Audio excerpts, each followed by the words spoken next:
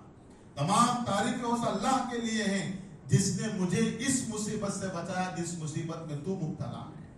وفضلنی علی کثیر ممن خلق تفضیلا. اور اللہ نے اپنے مخلوق کے اندر مجھے فضیلت بخشی اور مجھے اس تکلیف سے بچایا ہے. اللہ کے رسول نے فرمایا اگر کوئی کسی بھی قسم کا مصیبت زدہ انسان ہے اس کو دیکھ کر دل ہی دل، سامنے نہیں پڑھنا، اگر سامنے پڑھیں گے اسے تکلیف ہو، دل ہی دل کے اندر یہ دعا پڑھیں گے. اللہ کے نبی نے اپنے سچی زبان سے فرمایا قیامت تک وہ انسان اس مصیبت کے اندر مبتلا نہیں ہوگا.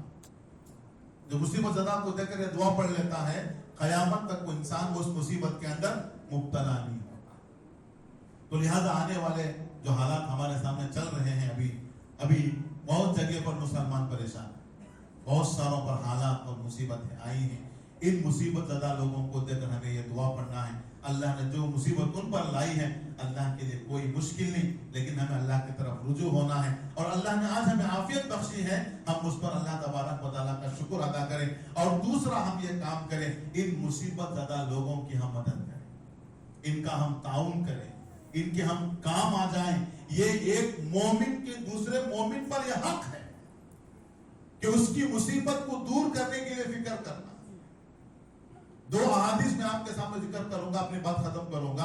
اللہ کے نبی نے کیا فرمایا کہ ایک مسلمان کا دوسرے مسلمان پر کیا حق ہے.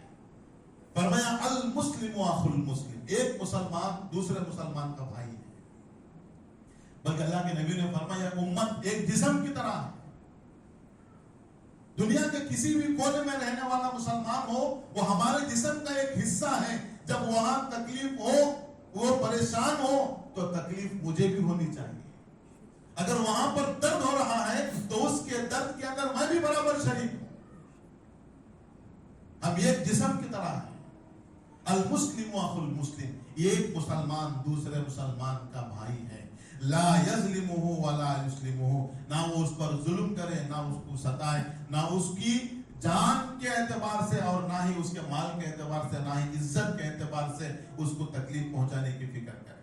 اور آگے فرمایا من کان فی حاجت اخیہ، جو اپنے کسی مسلمان بھائی کی حاجت کے اندر اس کی ضرورت کو پورا کرنے کے اندر لگ جاتا ہے، کان اللہ فی حاجتہ، اللہ اس کی حاجت کو پورا کرنے میں لگ جاتا ہے. یہ مخلوق ہے اللہ کی، یہ اللہ کا خاندان ہے. الخلق عیال اللہ، یہ پورا اللہ کا خاندان ہے. ہم اللہ کے خاندان کی ضرورتوں کی ان کی مدد کرنے کو کھڑے ہوں گے. اللہ کے نبی نے فرمایا اللہ ہماری مدد کرنے کے لیے کھڑا ہو جاتا ہے. من کان فی حاجت اخیہ، جو انسان اپنے بھائی کی حاجت کو پورا کرتا ہے، کان اللہ فی حاجتہ، اللہ اس کی حاجتوں کو پورا کرنے کے اندر لگ جاتا ہے.